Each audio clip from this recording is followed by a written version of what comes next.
Merci na binonyo sondenge boye. Na déplacement tozo sala na Tampere. Déplacement à Tampere yo normalement les a projet to sala kiango na comment dirais-je na printemps, c'est-à-dire na ba mars to prévoit qui to kende plutôt na Suède na Yukebaken je crois. Ils ont parc moko boye na Suède kuna parc moko monene quoi. Il a fallu tokende kuna mais bateau il fallait pas faire service au financement par le bité. Il n'y a pas de raison pour qu'il y ait dans la Suède. Même événement beaucoup ça on a fait là ndao. Idée zalaki que non tant que tozo qui est bisikawana en fait la Yukebaken ils a parc moko ils a construit sur base il y a littérature il y a art il y a comment ça s'appelle il y a auteur moko boy auteur abana comme on a Astrid Lindgren. Je pense que bana peut-être monsieur ba yebi na livre naé. Donc sur base na yende basala qui par quoi na Yukebaken na. Mais simba quitté. Alors bateau va financer qui projet, il fallait pas financer le projet, va proposer bis to ça on na Finlande. Alors na Finlande celle et l'autre peut-être correspondent à l'idée originale du projet et ça qui parc Moomin Museum Yangonde ils a peut-être premier ou le seul musée au monde où ils ont fait construit sur base de caractère wana auto ben Moomin. Donc Yangonde est gardé peut-être esprit il y a projet dans la Liboso. Comme c'est pas quitté na été normalement il fallait genre un peu pique-nique. Il y a réti, on voit bien, mais comme c'est pas quitté na été, to tinde qui a na automne siko place to zaliawa. Yango tozo que siko na période normalement il fallait ça na été. Yango to que siko comme changement salma qui quoi. Alors idée zali que non tant que tozo que na bisika wana et réveiller peut-être curiosité. Il y a bana na makam ya na comment dire na biloko bazo que nous remona kuna. Il y a des auteurs qui réveillent ta curiosité. Quand on a des figurines na Moomin, jouer à Moomin, peut-être raconter une histoire, tout ça, et réveiller peut-être curiosité à quoi un peu plus. À ça, un peu moins rechercher mon niveau naïe, à ça, moi, livre na Kiriasto, à Tanandaku, comme ça, un peu, c'est quoi l'histoire Moomin quoi. Donc, on a vraiment idée, nous, c'est en ligne. Il y a un projet Negezali.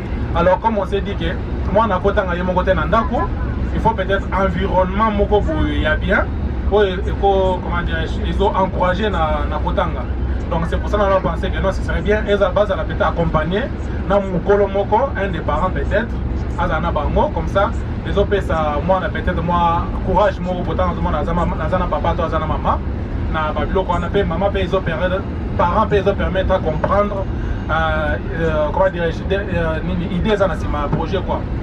Et on a aussi qui est en famille, comme ça, on a payé, pas participer, on a eu le côté de ça. Alors, tant que tu as le projet, normalement, il fallait que tu aies un musée. Alors, il y a eu un partenaire qui a proposé que non, c'est une très bonne idée. Tant qu'on a besoin de tempérer, mais beaucoup de gens pour faire un musée. Ils ont proposé un centre d'accueil. Centre d'accueil pour les réfugiés.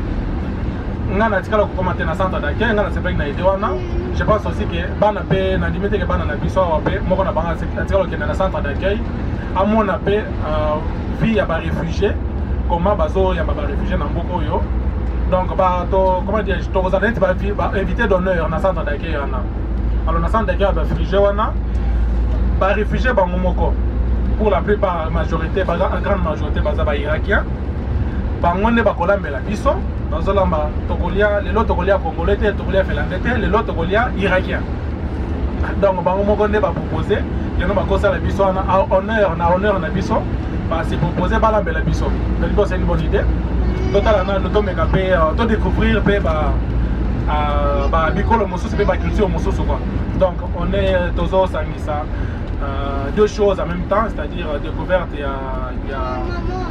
y a littérature à Moumine, en même temps peut-être découvrir un peu culture irakien, tout le monde un peu par curiosité quoi, voir un peu comment ils mangent aussi tout ça, ça peut être intéressant. Et puis après on a programme les allées tant comme un sikoyo. Première chose comme un musée balamoko. Un musée donc un biso, donc visiter. Après musée, Ndetoko Tambola, c'est à peut-être 10 minutes ou 15 minutes à Makolo. Place centre des allées. Totambola des musées Tiwana, ne place Tokindogolia. Toliwana, après Kolia, va proposer bisoto que total un film va réaliser en Finlande. Un putain de documentaire va réaliser en Finlande sur la vie à réfugiés. Comment Bazo et Mabango, comment dit Nabango, c'est déroulé quoi en Finlande. Tozolo m'a fait sauter lié, après tu es déplacé, place projection, il y a un documentaire à les allées. On n'en a pas pour longtemps. Sandra, merci Nabino pour la présence Nabino. Merci.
Guided tour, but you get the entrance tickets for free. Yes. But I'll just guide you inside.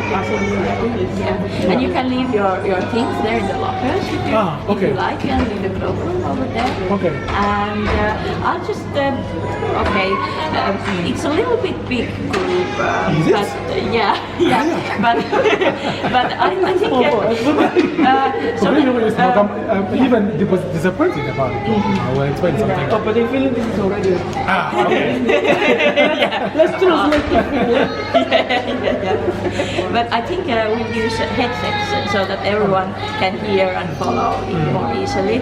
So just go and check if we have enough headsets for Yeah. everyone. Okay. Is it okay? And I'll come back in 5 minutes or less. Okay, thank you very much. Yeah. So for the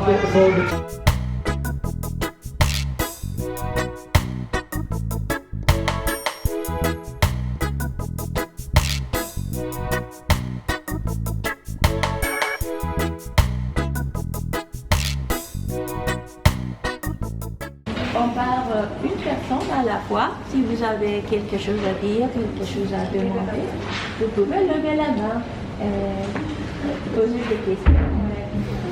Comme ça, tout le monde peut suivre ce qui est. Voin puhua myös ranskaa, jos tarvitsee, mutta puhun suomea kierroksen ajan. Donc, je peux parler en français.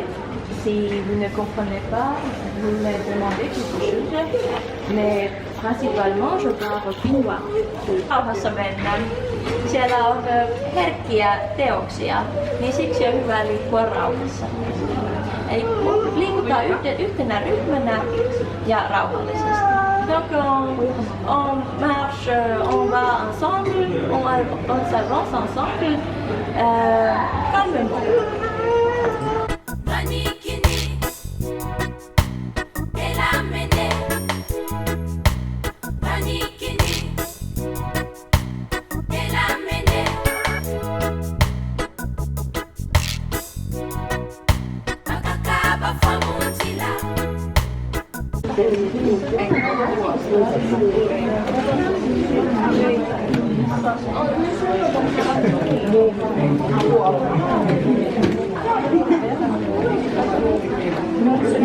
Täällä ollaan siis Muumimuseossa.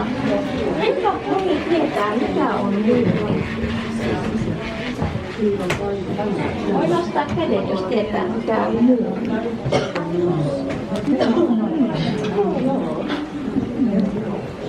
No, osa tietää muumeista, osa ei. Hän oli myös maalari. Hän maalasi tauluja, mutta hän kirjoitti ja piirsi kuvaa. Ja täällä museossa seinillä näemme kuvia ja Tuve Jansson on itse omin käsin. Täällä katsomamuumeja, muumihahmoja voidaan kerääntyä, jos pystytään näkemään, niin tuon muumihahmon ympärille, tuon pienen muumin ympärille, joka on tuossa vieressämme. Mennään katsomaan muumia.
on siis ruokaa Kokemäen Vokin ja filmistarojen valmistamaa. Ottakaa ruokaa ja nauttikaa Sirokko Beatin musiikista. He soittaa noin 20 minuuttia. Ja sitten meillä on täällä tulkki paikalla sitä varten, että voitte keskustella elokuvan tekijöiden kanssa tai jonkun arabiankielisen, jonka kanssa olette aina halunnut jutella. Näytätkö vielä itsesi? Eli hän on sitä varten täällä, että voi auttaa käännöksissä. Sama arabiaksi.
Bon, merci Christelle. Nga comme on a chaba, nazali lingoma na biso ba congolais na kati ya Afrika. Tozomona awa toza na précisément na ville ya Tanga. Désert ya Helsinki et toza na musée ya Momi. Ok, est-ce que vous pouvez expliquer maintenant la biso but bien raison pour laquelle tu se retrouvais à Tanga, précisément na musée ya Momi? Oui, donc les projets Moko Tobandaki un peu Mwakala, les projets Moko Tobandaki au mois de février. Projet il y a le bosso, idée à le bosso à projet, et ça va plutôt que plutôt na Suède. Donc ça va être projet, c'est ça qui comment financer biso, que du Bakem, je crois, comment ça s'appelle. Ici Bakité, financement bateau financer projet, non, il faudrait être à Finlande. Alors il a fallu refaire les projets, tout ça. Normalement c'était un projet qui était prévu ça dans l'été, quand moi ils allaient. Mais suite à un changement, il y a eu seulement la période de l'automne. Donc, projet initial, ils normalement pour encourager, comme ma bande dans un environnement où il y a beaucoup de susciter curiosité dans Bango vers Kotanga. Donc, on avait dit que non, ceux qui baquaient dans le Sénégal, où ils passent aux amis, où ils ont sur base de la littérature, les Moumine, par exemple, Bano Bayebi, Moumine, ou bien Tabao Bati Bayebi, on a une curiosité pour approfondir connaissance de Bango sur l'environnement. Donc, par cela, non seulement on va découvrir, on a découvrir Moumine, caractère Moumine, aussi, en même temps, c'était ça le but avec la projet. Alors, l'idée à projet naître Némi, on va mettre une communauté dans toute la matière, ou bien ma parole va présenter un projet, ou bien sondage de salle qui n'a niveau à Bana, ou bien bon, l'idée au départ, je pense que la campagne il faudrait que ça effort, dans la Bisso, Bana, Batang, Bakenda peu le Bosso, Basala la classe est poussée, ça ne peut pas casser parce que nous avons toutes les capacités dans la communauté de Bisso. Donc on a tout ça dans 8 mots publiés, la classe est laïque. Faisant croire que moi c'est impossible, moi on a alors, on a même cas d'arriver, je pense que ceux qui ont l'habitude à côté de je pense que ça les donne au Babing, la France, et la finale, pas le milieu d'être. État, comment dire, ils ont essayé ma base pour nous côté pour nous que des musiques. Donc c'est pour cela, on a même cas d'idée, on nous a eu tout ça, les projets.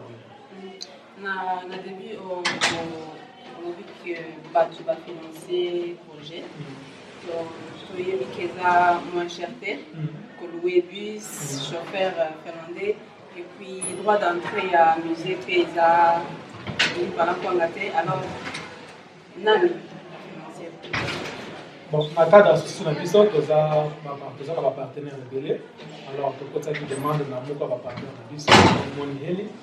Alors, il y a financé le projet de donc, c'est la première fois que tout ça, le projet dans Bango et puis tout ça, financement. Alors, par rapport à tu vas participer, tu as échec ou bien bon, pour l'analyse, je ne pense pas que c'est à moi de le dire. Donc, il y a le projet à niveau. Donc, faire ce lien, on peut dire que ça va tomber dans le monde, est-ce que c'est bien ou pas. Bateau va y aller. Ils ont un membre actif, un membre au capital. Dans la communauté, on a un petit problème dans les associations. Nous avons un bateau. Nous avons une association, mais qui ne sont pas effectivement membres. Effectivement, membres, c'est-à-dire, dans une cotisation à membre, qui s'élève depuis depuis 2016 à 40 € tout simplement par année la famille par famille.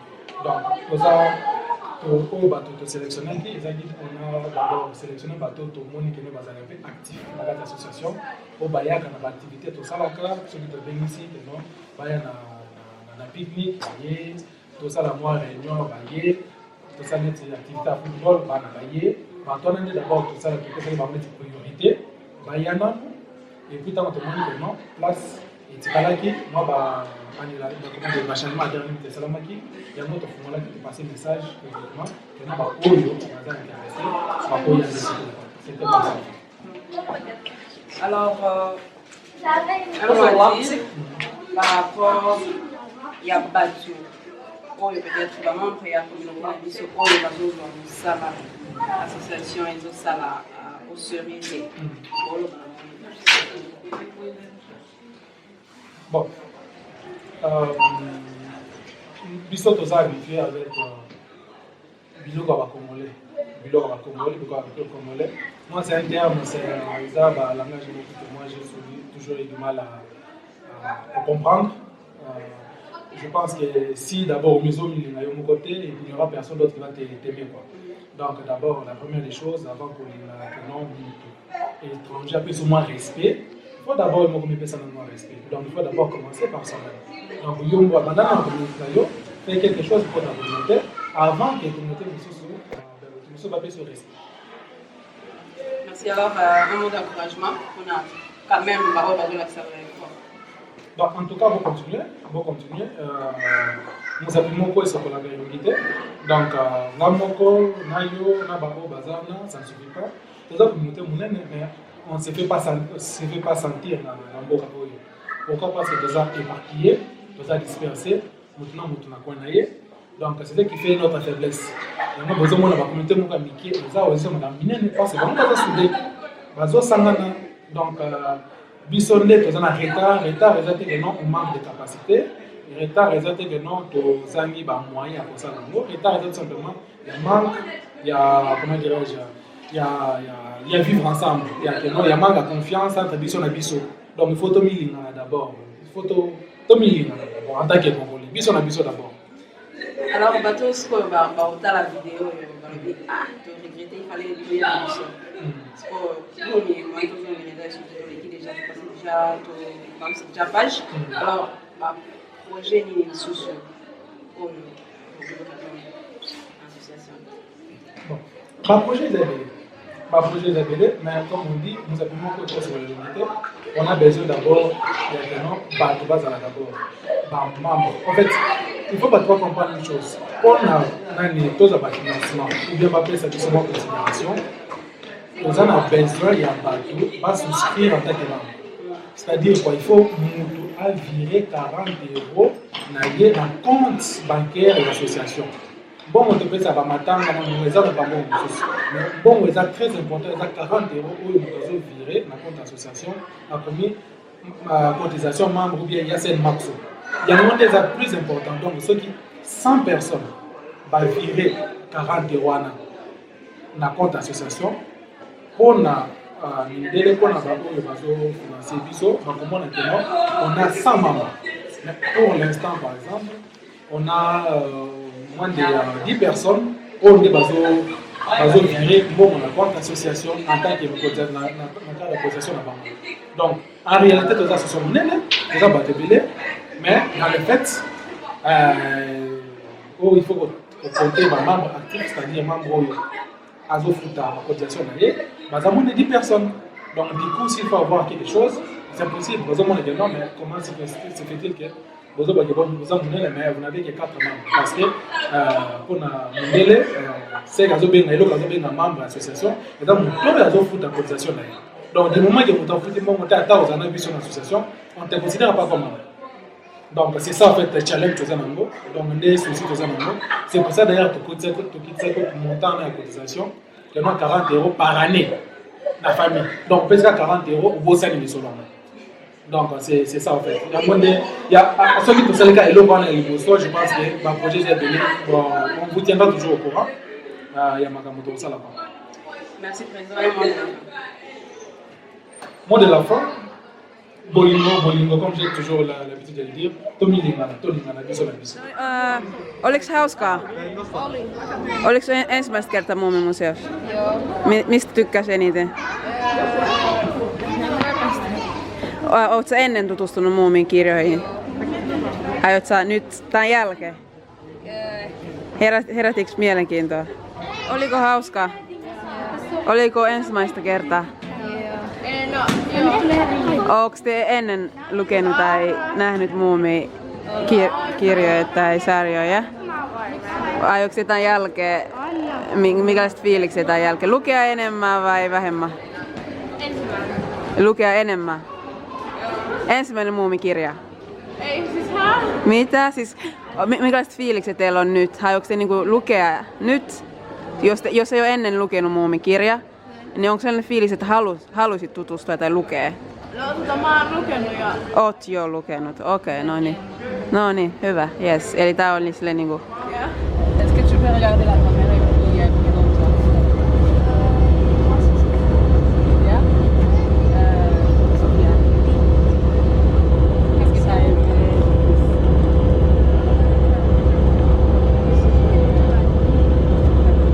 Et ici à côté. Est-ce que tu veux te présenter? Je t'appelle comment? Oed. Est-ce que tu as quelque chose à dire par rapport à la vie?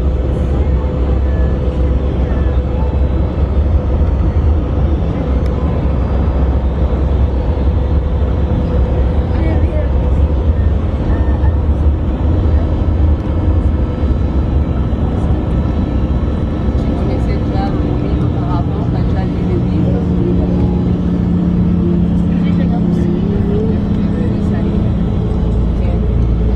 Merci. Et accompagner les enfants, ça m'a aussi plu. Donc savoir plus sur vous. Parce que moi, je m'intéresse pour ça. Mais ça s'est bien passé. Alors, On a aimé. tu as dit que tu n'es pas trop intéressée, mais là, tu te vois en train de lire un Non, livre. même pas. Même pas? Ok. C'est plus pour les enfants. Moi, j'aime pas. Mitä mieltä olette käynnistä? Onko muumit tuttuja? Onko muumikirjoita ollut luettu aikaisemmin? On. Mitä mieltä olitte?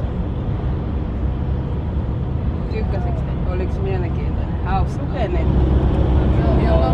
muumikirjoja aikaisemmin. No, mitä mieltä oli käydä nyt nähdä ne hahmot? Se ei ollut yhtään. Mä oon nähnyt piirrettä. Mutta se eri asia nyt käydä livenä nähdä niin museossa. Siitä sai tietää vähän enemmän ja nähdä mitä Tove Jansson on saanut tekemään kaikki.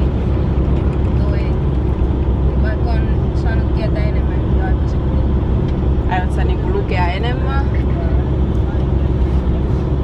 Herättikö mitään mielenkiintoa? Ei. Kiitos haastattelusta. Kiitos. No, Muumimuseolla. Ei olla. No, mitä mieltä olitte? No, ihan jees. Onko te ennen luenneet muumikirjoja? Joo. Ootte. No, minkälaista oli nyt nähdä ja kuulla Tove kirjailijalta? Sai oppia enemmän muumeista. Miten Tove Jansson teki sen. Ja niin edespäin. Sai oppia vähän. Luuletko, että aiot lukea enemmän muumia tulevaisuudessa vai muita kirjoja? Yes. Onko sulla jotain sanottavaa niille, jotka olisi toivonut tulla, mutta eivät pääse?